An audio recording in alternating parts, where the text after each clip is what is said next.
No one takes more delight in a student's accomplishments than Robert does. Here was this man, this tall, elegant, impeccable man who, in so few words, could do so much. The words have got to be set in a way that makes it communicate the thought for what you're trying to do, and that's what he does. You know, there are people that master the piano, they master, dance. He's a master of voice and speech. It was so much fun, and it was such a challenge, and that's what I needed. He is a link to the great traditions of the theater. But I just remember him just being that for me. It was this kind of like a diamond, It was very intense.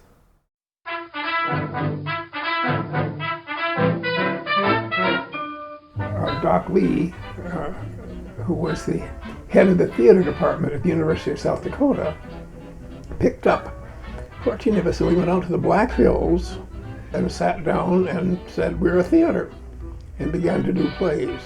It was an old CCC camp, and there were a lot of ramshackle old buildings, and they were adapted into a costume shop and a prop shop and and the middle one was made into a theater. We did Private Lives. I must have been awful. Why? Well, I didn't know anything about that kind of life. Once, when our wives were gone, Robert Neff Williams and Pablo Morales and I went to Spring Lake, Jersey, at my suggestion. Bob Williams was his demeanor when we would approach a girl was as if he could back away and disappear into the woodwork.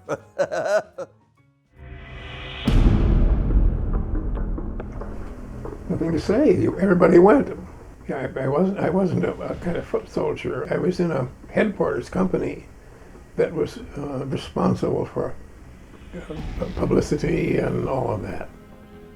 I was in charge of assigning people to various what they wanted to do. So I sent myself off to London, where I was able to go to the theater a lot.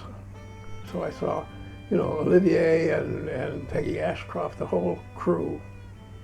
And that was really, really great. Here is the tip of the island. I finally decided that it was really more interesting to go to New York than to go back to Northwestern, where I'd been a cherub.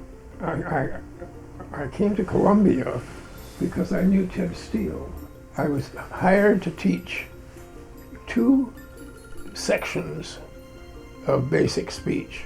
I knew he was a professor at Columbia. That's all I knew about him, because he's very modest. He doesn't talk about himself much. I knew he was tremendously knowledgeable about the theater. He kept seeing plays all the time. And so we talked a great deal. We became really very close friends. It was probably one of the best friends I had. He was doing something with text that I don't think a lot of teachers do.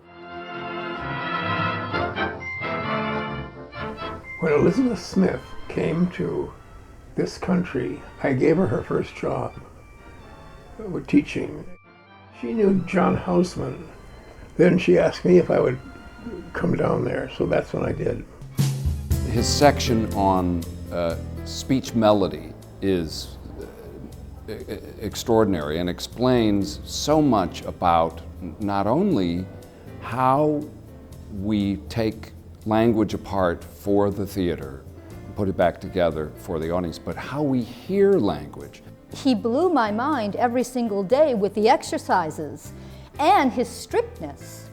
I mean, he's strict. And if you can't feel it, they can't hear it. And you have to project, and you have to have diction, and you have to have speech, and they must hear you in the 15th row. Well, once again, like this idea of specific in everything. And the language is this powerful tool, and the more eloquent you are, the more powerful it is, and that was what I took away from him. The economy that came from a total command of mind and language, how language can be used. And he just lived that every day. If I want this to be communicated, it has to sound a certain way. And to know that, okay, that's there and I've taken care of that, then I can actually talk to someone. And the mechanics will take care of themselves. I did not look so low. As from a bear, a man would run for life. Well, yeah, I didn't look so low, all right, but then there's more coming. So you stopped it. I did not look so low. Oh. Well, faith, sir. I did not look so low. I didn't look so low as all that. Warmth and sense of fun. And that language is fun. It's a joy. And that it's a tactic to help you express your character. Dragon will come when he hears the drum at a minute or two to two, today at a minute or two to two. 1, 2, 3, 4. 1 pickety, 2 pickety. The ragged rascal ran. 1, 2, 3, 4. Yellow, mellow, yellow, mellow, mellow, mellow. 5, 1. Or did we go to 6? How heavy do I travel on the way, when what I seek, my weary travels end, doth teach that ease and that repose to say, thus far the miles are measured from my friend. The beast that bears me, tired with my woe, plods dully on, to bear that weight in me as by some instinct the wretch did know, his rider loved not speed, being made from thee. The bloody spur cannot provoke him on, that sometimes anger thrusts into his side, which heavily he answers with a groan, more sharp to me than spurring to his side. For that same groan doth put this in my mind, my grief lies onward, and my joy behind.